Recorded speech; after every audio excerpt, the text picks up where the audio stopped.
Nicole-Denise Schalla was 16 years old.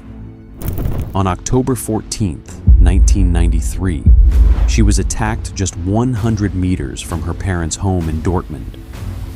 She had just said goodbye to her boyfriend. She never made it through the front door.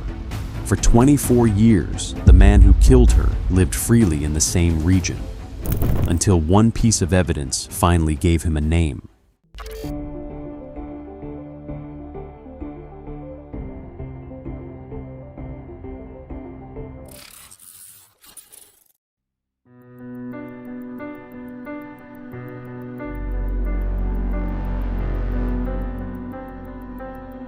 Dortmund Jungferntal, a quiet residential area. October 14, 1993.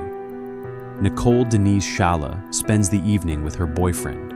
It is ordinary, routine, safe.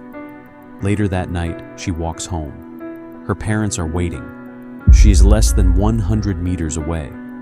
She never arrives.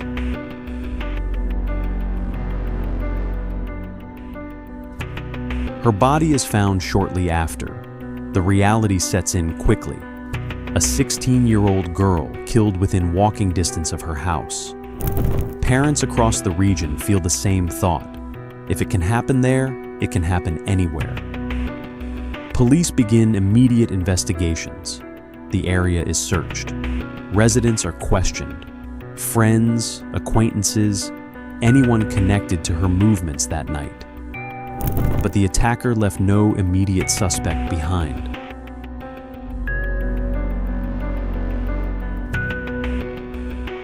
Investigators worked the case intensely. They reconstructed her route. They examined timelines. They collected biological evidence. But in 1993, DNA analysis had limits. Profiles could be stored. But identifying an unknown offender was far more difficult than it is today. The case slowly stalled. No arrest, no name, only a preserved sample. Years without answers, time passed. Headlines faded. Nicole's family remained without justice. Meanwhile, the man responsible continued living in North Rhine-Westphalia. He was not hiding abroad. He was not exposed publicly.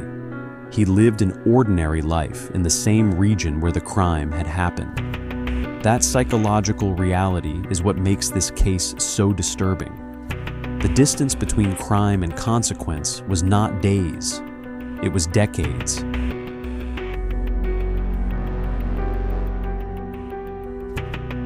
Nicole's murder became a cold case. The file remained open. Evidence remained stored.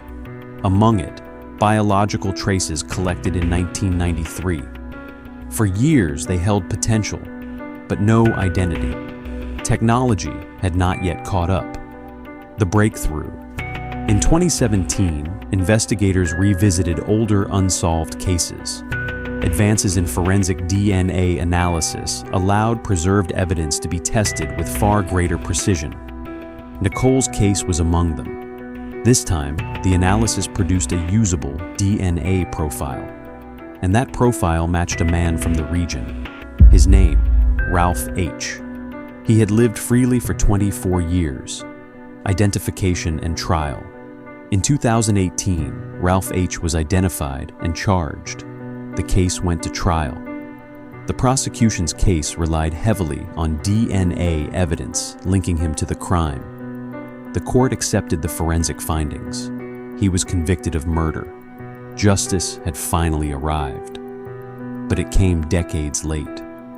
Ralf H. later died in prison. What 100 meters mean?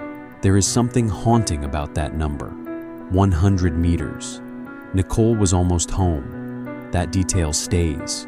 It is not dramatic. It is not cinematic. It is real. A short walk. A familiar street, a place that should have been safe.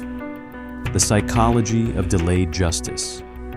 For 24 years, the truth existed in silence, stored in evidence, waiting for technology to evolve.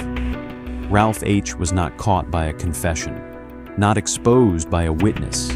He was identified because science advanced. The evidence had been there since 1993. It simply could not speak clearly enough, until it could. Emotional close. Nicole-Denise Schalla was 16 years old. Her life ended 100 meters from her home. Her family waited 24 years for answers. Her case proves something powerful. Time does not erase responsibility. For 24 years, the truth sat in storage, silent, waiting. How many other cases from the 1990s are still holding answers, just waiting for science to catch up? If you want more cases from North Rhine-Westphalia, stories where justice took decades, subscribe to Jenny in Crime. Because sometimes the truth is closer than anyone thinks.